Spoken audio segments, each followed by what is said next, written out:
A broken-down truck on a rain-soaked highway. The flicker of taillights reflecting in puddles. A single father's weathered hands grip the steering wheel as he makes a choice that will alter the course of not just one life, but many. The rain drummed against Jack Miller's old pickup truck as he squinted through the windshield wipers, fighting a losing battle against the downpour. In the rearview mirror, he could see his daughters, Olivia and Sophia, asleep in the back seat, their small heads resting against each other. At 42, Jack's face carried the lines of a man who had weathered more storms than just tonight's tempest. 3 years ago, cancer had taken his wife, leaving him to raise their girls alone. Now, as a plumber with his own small business, every day was a battle to keep food on the table and maintain the promise he'd made to his dying wife that their daughters would want for nothing. Jack checked the time, 11:30 at night. His last job had run late, fixing a burst pipe in a downtown restaurant. The owner had haggled over the bill, paying less than what the work was worth, but Jack couldn't afford to lose the client. He'd swallowed his pride, as he so often did these days. The truck's heater sputtered, bringing his attention back to the road. Just 15 more miles to their small apartment on the outskirts of the city. His eyelids grew heavy as he followed the curve of the highway. The radio played softly some forgotten song about second chances. Jack reached for his lukewarm coffee when his headlights caught something unusual. Through the curtain of rain, about 50 yards ahead, lay a crumpled mass of metal on the roadside. As he drew closer, he realized it was a car, an expensive one, flipped onto its side with smoke rising from the hood despite the downpour. Jack pulled over immediately, his heart racing. He turned to his daughters, touched Olivia's shoulder gently. "Stay here, sweetheart. Lock the doors. I need to check something, okay?" 12-year-old Olivia nodded sleepily, her eyes widening as she saw the wreckage through the window. "Dad, is someone hurt?" Jack grabbed his flashlight from the glove compartment. "I don't know, just stay here with your sister." The rain soaked him instantly as he approached the vehicle, a black Porsche Cayenne with custom rims. Jack's stomach tightened. This was someone with money, someone from a different world than his. The driver's side was crushed against the ground, making it impossible to access. Jack hurried to the passenger side, wiping rain from his eyes. Through the cracked window, he saw a woman slumped over, held in place by her seatbelt. Blood trickled down her temple, disappearing into the collar of what looked like an expensive suit. Jack tried the door handle. Locked. He pounded on the window. "Ma'am, can you hear me?" No response. Smoke continued to billow from the hood, more intensely now. With no time to waste, Jack ran back to his truck, grabbed his toolbox, and returned with a hammer. He struck the window at its corner, creating a small hole that spider-webbed across the glass. Another blow shattered it completely. The woman remained unconscious as Jack reached in to unlock the door. The interior smelled of leather and a subtle perfume, now mixed with the acrid scent of burning electronics. Jack carefully unbuckled the woman's seatbelt, supporting her weight as she slumped toward him. He noticed her elegant clothing, the diamond watch on her wrist, the manicured nails now smudged with blood. Gently, he pulled her from the wreckage, lifting her into his arms. She was surprisingly light. As he carried her away from the car, he noticed a leather briefcase on the floor of the passenger side. Something told him it might be important, so he quickly reached back in to grab it before hurrying away. Not a moment too soon. As Jack carried the woman and briefcase toward his truck, a whoosh followed by a dull explosion rocked the night air. The Porsche's gas tank had ignited. Jack hunched over, protecting the unconscious woman as debris rained down around them. When he looked back, the luxury vehicle was engulfed in flames, illuminating the rainy night with an orange glow. At his truck, Olivia had already unlocked the passenger door, her eyes wide with fear and concern. "Dad, is she dead?" Jack laid the woman across the back seat, moving his daughters to the front passenger side. "No, honey, but she's hurt. We need to get her to a hospital." 8-year-old Sophia was now fully awake, staring at the blood on the stranger's face. "She looks like a princess," she whispered. Jack placed the leather briefcase on the floor of the truck, covered the woman with his jacket, then climbed into the driver's seat. As he pulled back onto the highway, he glanced at the raging inferno that was once a $100,000 vehicle. Something told him this night would change everything, though he couldn't possibly imagine how much. Is she not 15 back miles yet? away, No, in the her penthouse phone suite hasn't of the changed Archer position Tower, for over an hour. Victoria Reynolds' absence was just being noticed. I'm sure she's Her fine. executive assistant, Rebecca Taylor, checked her watch for the third time. Miss Reynolds was never late for their evening briefings, especially not on the eve of such an important board meeting. She had called 2 hours ago, saying she was on her way back from meeting with the company's outside counsel. Something about discrepancies in the financial reports. Victoria had sounded concerned, which was unusual for the normally unflappable CEO. At 38, Victoria Reynolds had built Reynolds Enterprises into one of the most successful real estate development companies in the country. Divorced, childless, and fiercely independent, she had sacrificed personal relationships on the altar of professional success. The business press called her the Ice Queen, a nickname she secretly despised but publicly embraced as useful. Fear, she had learned, was an effective management tool. Rebecca dialed Victoria's cell phone again. Straight to voicemail. She paced the immaculate living room of the penthouse, its floor-to-ceiling windows offering a panoramic view of the city lights below, now blurred by sheets of rain. Thunder rumbled in the distance. Rebecca's instincts told her something was wrong. She pulled up the tracking app they used for security purposes, and saw that Victoria's phone location hadn't moved in over an hour on a stretch of highway outside the city. The elevator chimed, and Rebecca turned expectantly, but it was only James Parker, Victoria's CFO, entering the penthouse with an umbrella dripping onto the marble floor. "She's not back yet?" he asked. His tone casual but his eyes sharp. "No," Rebecca replied, not bothering to hide her concern. "Her phone location hasn't moved in over an hour. I think something's happened." James set his umbrella aside, loosened his tie. "I'm sure she's fine. Probably stopped for a bite to eat. You know how she gets when she's preparing for a confrontation." Rebecca studied James carefully. At 55, he had been with Reynolds Enterprises since before Victoria took over as CEO. There had always been tension between them. James believed he should have gotten the top job, but lately, something felt different. More calculated. "She never stops for food before our evening briefings. You know that." James shrugged, walking to the bar, and pouring himself a scotch, without asking permission. "Well, I can't wait around all night.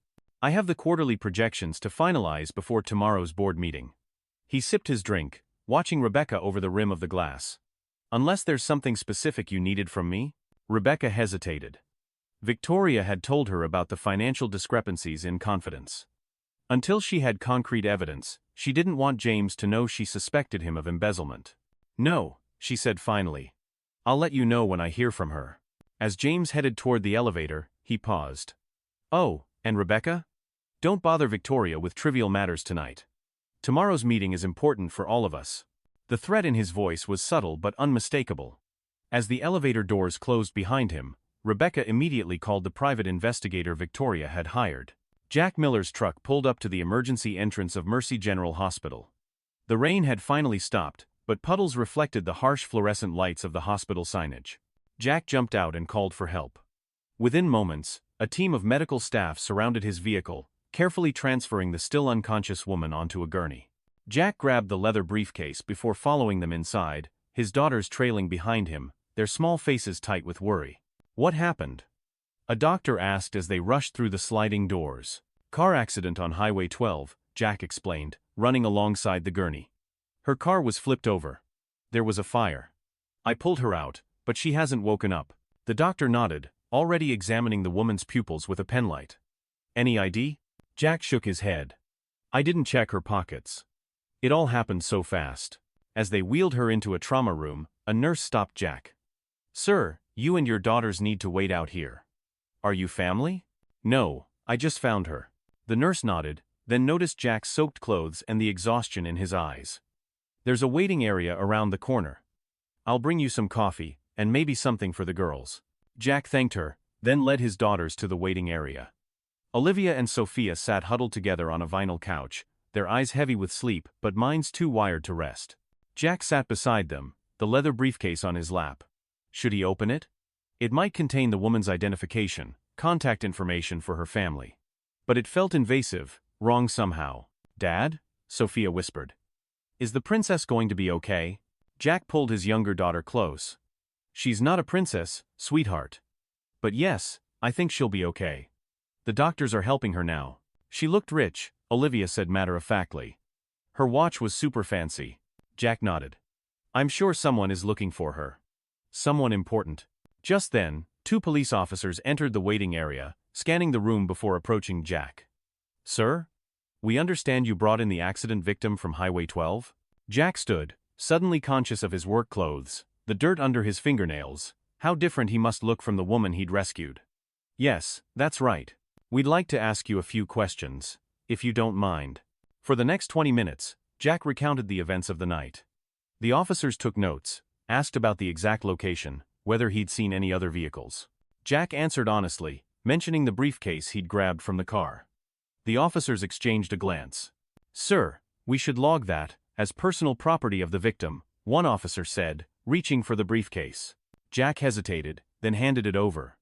"I thought it might have her ID or something." The officer nodded. "We'll make sure it gets to her." "That was quick thinking on your part, getting her out before the fire." "Not everyone would stop like that." Jack shrugged. "Anyone would have done the same." The officer smiled slightly. "In my experience, sir, that's not true. You did a good thing tonight." He handed Jack his card. "We'll need a formal statement tomorrow, but it can wait until morning.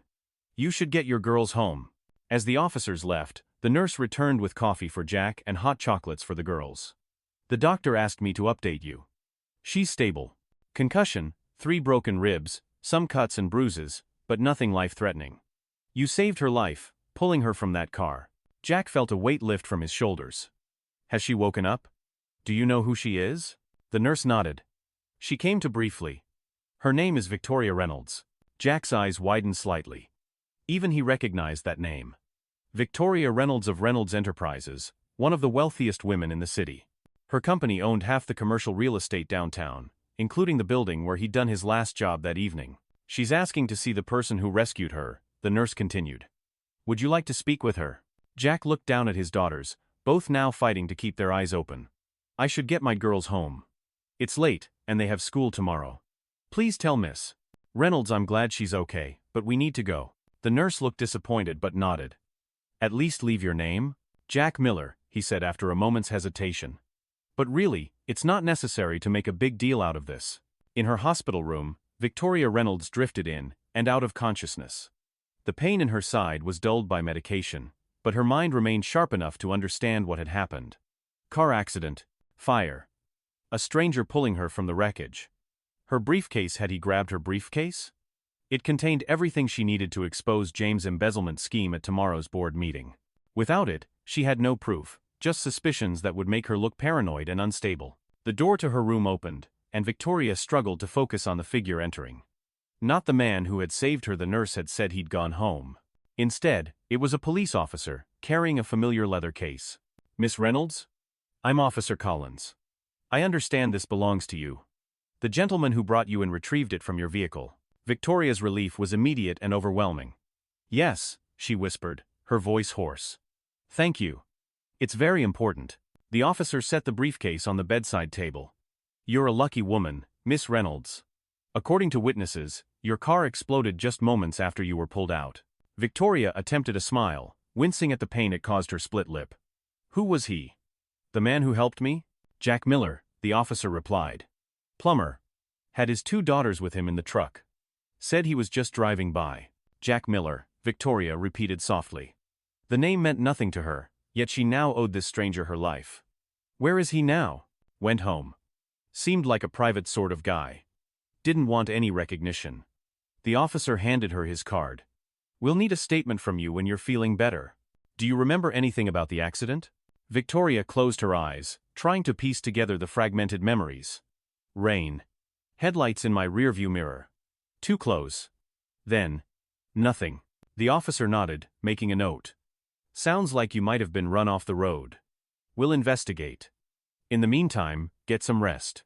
After the officer left, Victoria reached for her briefcase, fingers fumbling with the combination lock.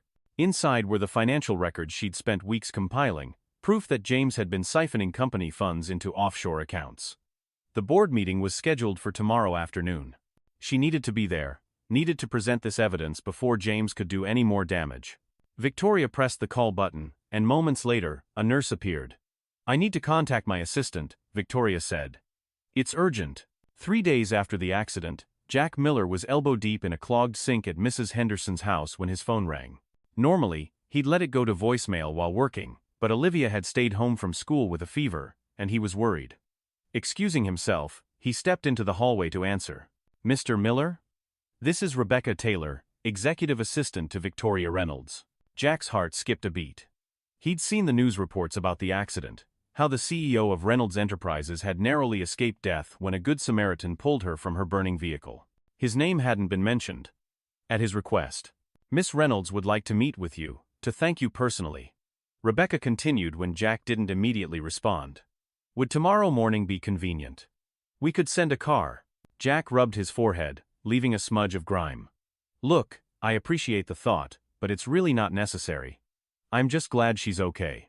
Miss Reynolds is quite insistent, Rebecca pressed. She feels she owes you a debt of gratitude. And frankly, sir, she's not accustomed to taking no for an answer. Jack sighed. I have jobs scheduled all week.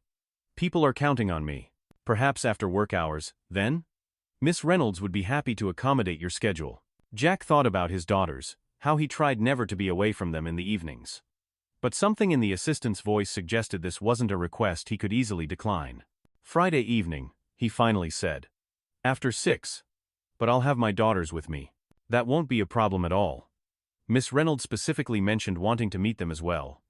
I'll send a car to your address at 6:15 on Friday. After hanging up, Jack returned to Mrs. Henderson's sink, his mind elsewhere. He'd never been comfortable with praise or attention. After Sarah died, he'd had his fill of sympathetic looks and well-meaning platitudes. He preferred to live quietly, to do his work well, to raise his girls right. The last thing he wanted was to be treated like some kind of hero by a woman who probably spent more on coffee each month than he made in a week. On Friday evening, Jack stood in front of his bathroom mirror, adjusting the collar of his one decent shirt. It was several years old, bought for Sarah's funeral, and hung a bit loose on his frame now. He'd lost weight since her death, the combination of grief and the constant hustle to make ends meet. Behind him, he could hear Olivia and Sophia chattering excitedly as they got ready. They'd been talking about nothing else for days, meeting a real-life rich lady who lived in a penthouse. Jack had tried to temper their expectations. We're just going to say hello, maybe have a cup of coffee, and then come straight home, he'd explained. It's not a big deal. But to two young girls from a household where treats were rare and luxuries non-existent, it was a very big deal indeed. At precisely 6:15, a sleek black town car pulled up outside their apartment building. Jack felt his neighbor's curious stares as he ushered his daughters into the back seat. The leather interior making Sophia gasp with delight. The driver, a professional-looking woman in a suit, smiled at them in the rearview mirror. Good evening, Mr. Miller. Miss Reynolds is looking forward to meeting you and your daughters. The drive to Archer Tower took 20 minutes, each passing mile increasing Jack's discomfort. When they pulled into the private underground garage, a security guard waved them through without stopping. The driver escorted them to a private elevator that required a key card to operate. Wow, Olivia whispered as the elevator rose smoothly toward the penthouse. Do you think she has a swimming pool up there? Jack squeezed her shoulder. I don't think people have swimming pools in their apartments, Liv. The elevator doors opened directly into a foyer of gleaming marble and subtle lighting. Rebecca Taylor stood waiting, elegant in a simple black dress, her smile professional but warm. Mr. Miller, thank you for coming. And these must be Olivia and Sophia. She bent slightly to address the girls. Miss Reynolds has been very excited to meet you both. She led them through the foyer into a vast living room where floor-to-ceiling windows offered a breathtaking view of the city at dusk.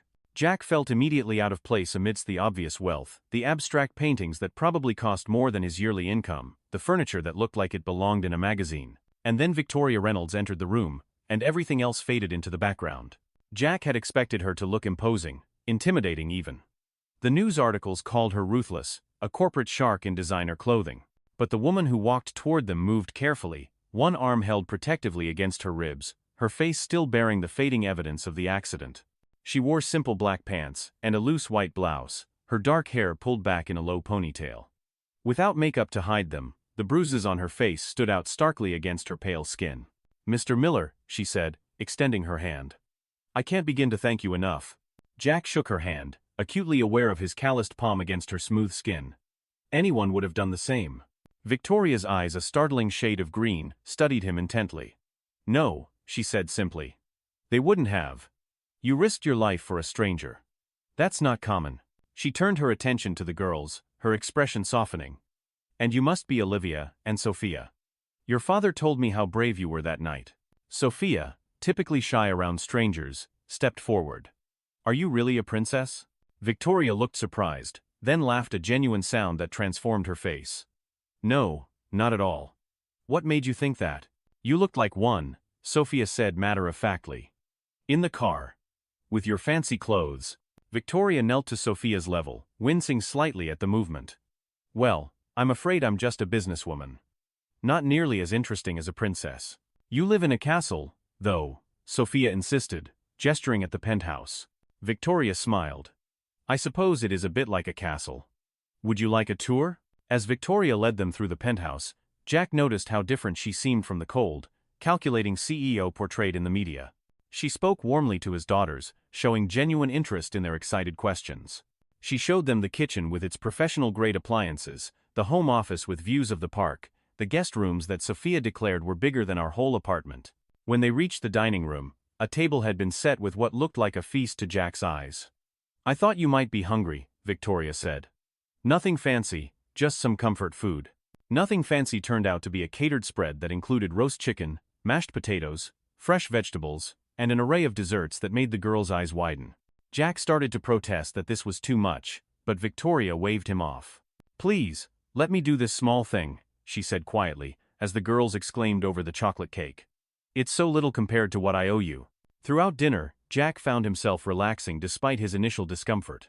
Victoria asked questions about his business, listening with genuine interest as he described the challenges of running a one-man plumbing operation. She shared stories about the early days of her company, before it became the corporate giant it was now. Jack was surprised to learn she'd started with nothing, building her business from the ground up after putting herself through college. When they'd finished eating, Rebecca appeared to entertain the girls in another room, leaving Jack and Victoria alone at the table. Victoria poured them each a glass of wine, then reached for a folder that had been sitting on a side table. Mr. Miller. Jack, please. Jack, she amended with a smile. I want to help you. Jack set down his wine glass. Miss Reynolds. Victoria. Victoria, he conceded. I didn't help you that night, because I expected anything in return. I know that, she said. Which is precisely why I want to do this. Your daughters mentioned you've been struggling since your wife passed. That Olivia needs braces you can't afford. That your truck breaks down regularly. Jack felt a flush of embarrassment. Kids talk too much. Victoria leaned forward. I've included all my qualifications and I've done references. some research. I appreciate you Your business bringing has this excellent in. reviews, I'll review but it carefully. you're undercharging for your services. You're barely making ends meet, working yourself to exhaustion. She slid the folder toward him. I want to invest in your business. Help you expand, hire some employees, get new equipment. Jack stared at the folder without opening it. I can't accept that. It's not charity, Victoria said firmly. It's a business investment. With the proper resources, your company could be servicing commercial properties throughout the city. Including mine. She tapped the folder. The terms are all there. Fair market rate, excellent return potential. This isn't about gratitude, Jack. It's about recognizing talent and determination when I see it. Jack finally opened the folder, his eyes widening at the figures inside. The amount she was offering would transform his business, his life, his daughter's futures. I don't know what to say. Say yes, Victoria replied. And then there's one more thing.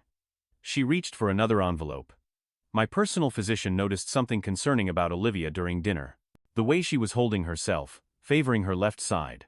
He asked me to give you his card, suggest you bring her in for a checkup. No charge, of course. Jack felt a chill.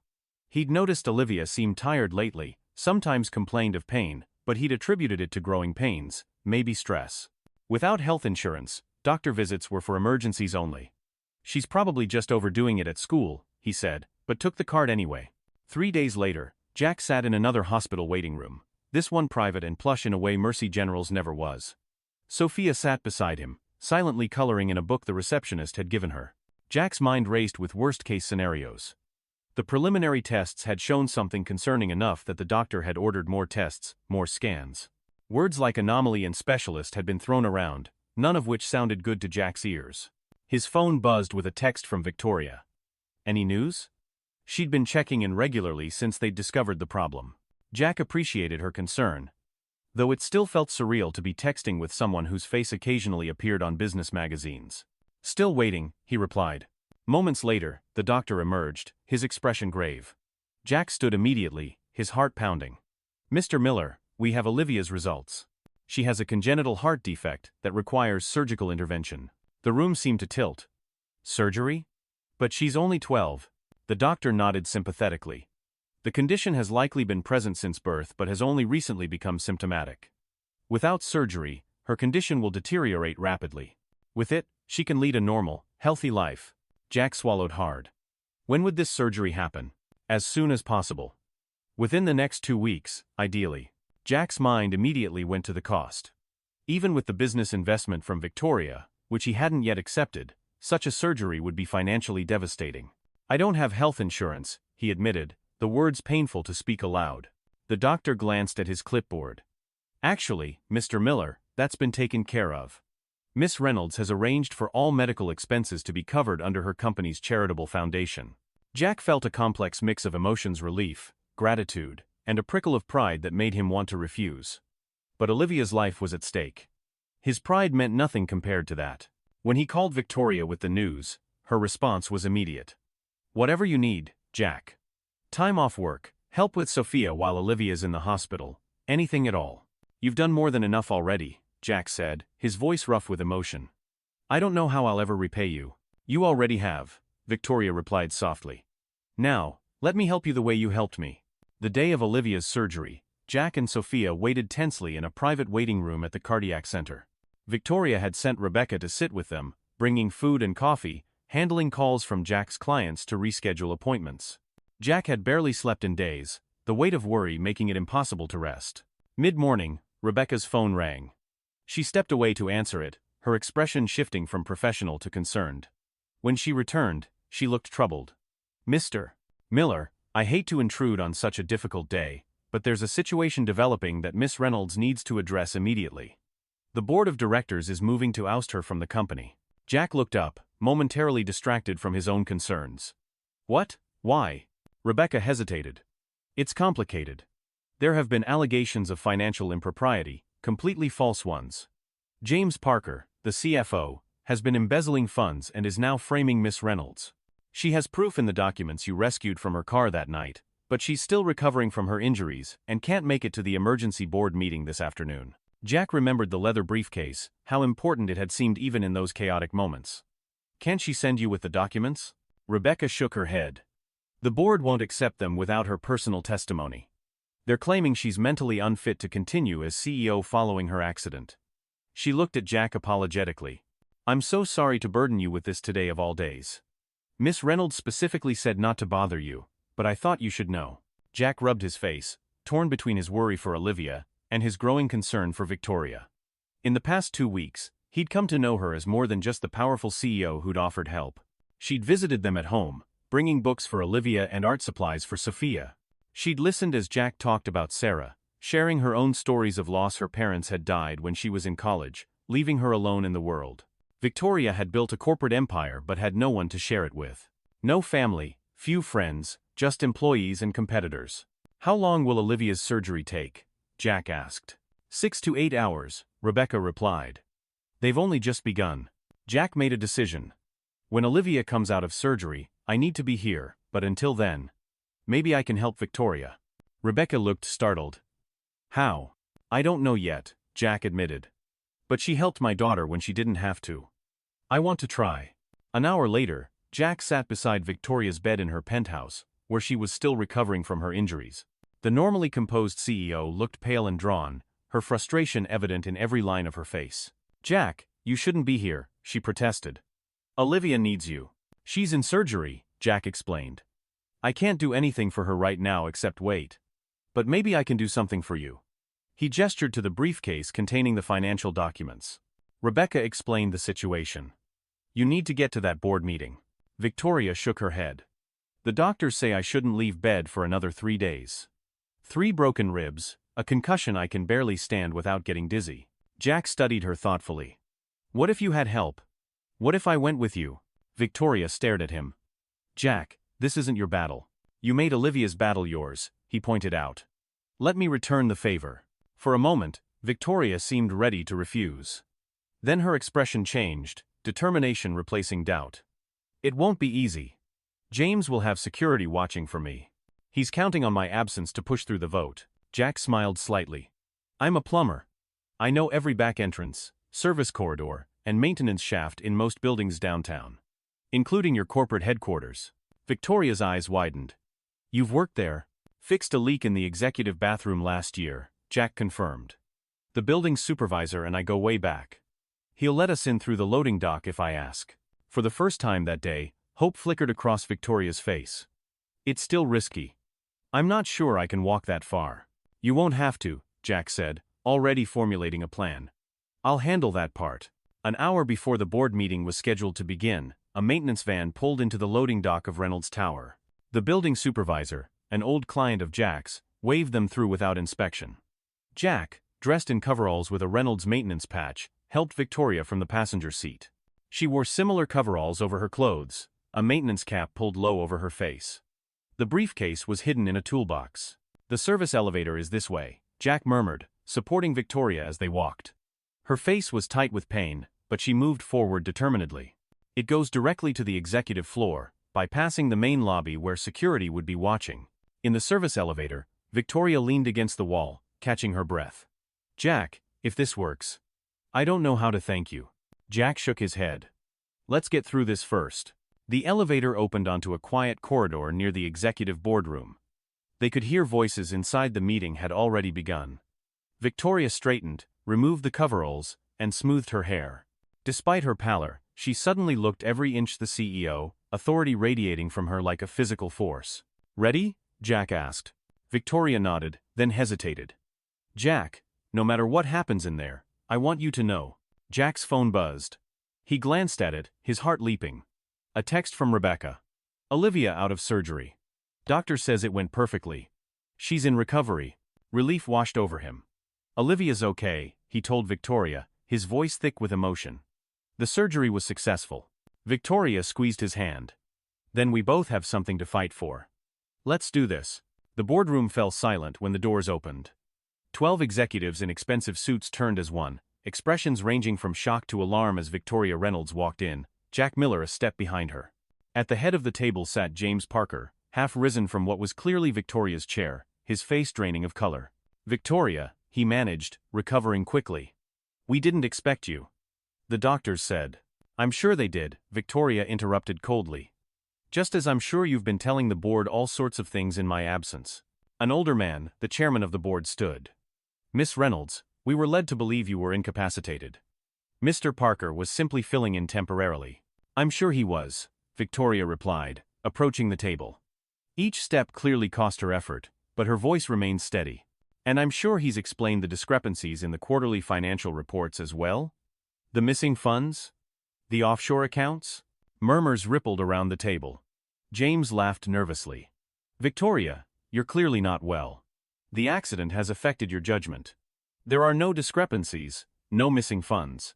Victoria set her briefcase on the table, opened it, and removed a stack of documents. These records say otherwise. Bank statements, transfer authorizations, all bearing your signature, James. $15 million, siphoned from company accounts over the past 18 months. The board members began examining the documents Victoria passed around. James's face contorted with rage. This is absurd. She's fabricated these records. The originals are with my attorney, Victoria replied calmly. As well as the forensic accountant's report. These are just copies. James' demeanor changed abruptly. He nodded to someone behind Victoria and Jack. 2 security guards entered the boardroom. Miss Reynolds is trespassing, James announced. She's been placed on medical leave by this board pending psychiatric evaluation. Please escort her and her friend from the building. The guards hesitated, looking uncertainly between James and Victoria. The board members seemed equally confused, papers rustling as they examined the evidence before them. Jack stepped forward, positioning himself protectively beside Victoria, whose strength seemed to be waning. These documents appear authentic, the chairman said slowly. Mr. Parker, do you have an explanation? James slammed his hand on the table. This is a setup. She's trying to cover her own misconduct. He gestured sharply to the guards. Remove them. Now. The guards moved forward reluctantly. Jack tensed, ready to defend Victoria if necessary. But before they reached them, the boardroom doors opened again. Rebecca entered, accompanied by a distinguished older man carrying a leather portfolio. Sorry to interrupt, Rebecca said coolly, but Mr. Harrington from the SEC has some questions for this board. Particularly for you, Mr. Parker. The room erupted in chaos. James lunged across the table, not toward Victoria but toward the briefcase, knocking it to the floor. Documents scattered. In the confusion, he bolted for a side door. Jack, acting on instinct, moved to intercept him. James was larger, but Jack was stronger from years of physical labor. They collided, grappling briefly before Jack pinned James against the wall. "It's over," Jack said quietly. "Don't make it worse." Security guards, now clear on who the real criminal was, took James into custody. The SEC investigator began explaining the case they'd been building against James for months, independent of Victoria's evidence. The board members looked shell-shocked. Victoria had collapsed into a chair, the exertion clearly taking its toll. Jack knelt beside her. "Are you all right?" She nodded weakly. "I need to get back to the hospital. To check on Olivia." Jack smiled. "She's going to be fine, and so are you." In the aftermath, as SEC officials interviewed board members and security escorted James away, Jack helped Victoria to her feet. The chairman approached them, his expression contrite. "Miss Reynolds, on behalf of the board, I apologize for our gullibility. Your position as CEO is, of course, secure." Victoria nodded acknowledgement, then turned to Jack. "Take me to the hospital, please. There are more important things than this company right now." When they arrived at the hospital, Rebecca was already there, sitting with Sophia beside Olivia's bed in the recovery room. Olivia was pale but awake, a brave smile on her face when she saw her father. "Dad. The doctor said my heart is super strong now." Jack kissed her forehead, emotion making it hard to speak. "That's my girl." Victoria hung back in the doorway, not wanting to intrude on the family moment. But Olivia spotted her. "Miss Victoria. You came too." Victoria moved to the bedside, her own pain forgotten in the face of Olivia's courage. "Of course I did. I had to see for myself that you're okay." Sophia piped up, "Dad saved your company today. Just like he saved you from the car." Victoria smiled. "Yes, he did. Your father is quite the hero." Jack shook his head, embarrassed. "I just happened to be in the right place at the right time. Twice. Once his chance," Victoria said softly. "Twice his character." As the days passed, Olivia recovered rapidly, her color returning, her energy slowly rebuilding. Victoria visited daily, often bringing work with her to do at the hospital. Jack noticed she seemed reluctant to return to her empty penthouse, preferring to spend time with them instead. She helped Sophia with her homework, discussed books with Olivia, and talked business with Jack. His company was growing, with 2 new employees and contracts for several commercial buildings, including all of Reynolds Enterprises' properties. One evening, a month after Olivia's surgery, Victoria invited them to her penthouse for dinner. The girls were excited they'd been asking to visit again since that first night. Jack found himself looking forward to it as well. Victoria had become important to all of them, in ways he hadn't expected. The penthouse seemed different this time, warmer somehow. Victoria had added framed photos, colorful throws, even a few stuffed animals that seemed suspiciously chosen to match Sophia's favorites. She'd clearly made an effort to make the space feel more welcoming. After dinner, while the girls explored the penthouse, Jack and Victoria stood by the windows, looking out at the city lights. Victoria seemed nervous, unusual for someone normally so composed. "Jack, there's something I want to discuss with you," she began. "A business proposition." Jack raised an eyebrow. "Another one? You've already transformed my company." Victoria smiled. "This is different. I've been thinking about the future mine and Reynolds Enterprises. I built that company from nothing, but it's become soulless. The buildings we develop are luxury properties no ordinary family can afford. We push out small businesses, gentrify neighborhoods without considering the consequences." Jack listened, intrigued by this new side of Victoria. "What are you saying?" "I want to change direction. Create a division focused on affordable housing, community spaces, resources for families like yours." She took a deep breath. "And I want you to help me build it. Not just as a contractor, but as a partner. Someone who understands what real families need, who can see what I've been blind to all these years." Jack was stunned. "Victoria, I'm a plumber. I don't know anything about real estate development. But you know people," she insisted. "You know what makes a home work, what communities need. I have experts for the technical details. What I need is someone with vision and integrity." She hesitated. "Someone like you." Before Jack could respond, Sophia came running in, excitement bubbling over. "Dad, Miss Victoria has a piano. A real one. And she says she could teach me to play if we visited more often." Victoria blushed slightly. "I might have mentioned that possibility." Jack studied her face, seeing beyond the powerful CEO to the woman beneath, someone who'd built an empire but had no one to share it with. "Until now. I think we'd all like that," he said softly. "The visits, I mean. The business proposition." I'll need to think about it. Victoria nodded, understanding in her eyes. Take all the time you need. 6 months later, on a sunny spring morning, Jack stood beside Victoria at the groundbreaking ceremony for Reynolds Miller Community Homes, the first project of the new affordable housing division they co-directed. Olivia and Sophia stood nearby, proudly watching their father address the crowd of community members, reporters, and business leaders. When I pulled Victoria from that burning car a year ago, I never imagined where that moment would lead, Jack said into the microphone. I was just a plumber trying to make ends meet. Now I'm helping design homes that families like mine can actually afford. He looked at Victoria. Sometimes the most important journeys begin with a single act of kindness on either side of the equation. Victoria stepped forward to take the microphone. Reynolds Miller Community Homes represents more than just affordable housing. It represents a new direction for this company, and for me personally. She smiled at Jack and the girls. It represents family, community, and the belief that everyone deserves a place to call home. As applause erupted, Victoria reached for Jack's hand. So much had changed in a year. She'd found her way into their family gradually, first as a benefactor, then as a friend, and now as something more, a relationship built on mutual respect and growing affection. Jack's initial discomfort with her wealth and status had faded as he came to know the woman behind the corporate facade. Later that evening, as they celebrated with a small dinner at Jack's apartment, now in a better neighborhood, though still modest by Victoria's standards, Victoria watched Jack with his daughters. Olivia, fully recovered and thriving, was describing her science project to Rebecca, who had become something of an aunt to the girls. Sophia was practicing piano fingerings on the table edge, preparing for her lesson on Victoria's grand piano the next day. Jack caught Victoria watching them and smiled. "What are you thinking about?" "How strange life is," she replied. "If you hadn't driven down that highway in the rain. If you hadn't stopped." "But I did," Jack said simply. Victoria nodded. "Yes. You did." She looked around at this family that had somehow become hers as well. And everything changed.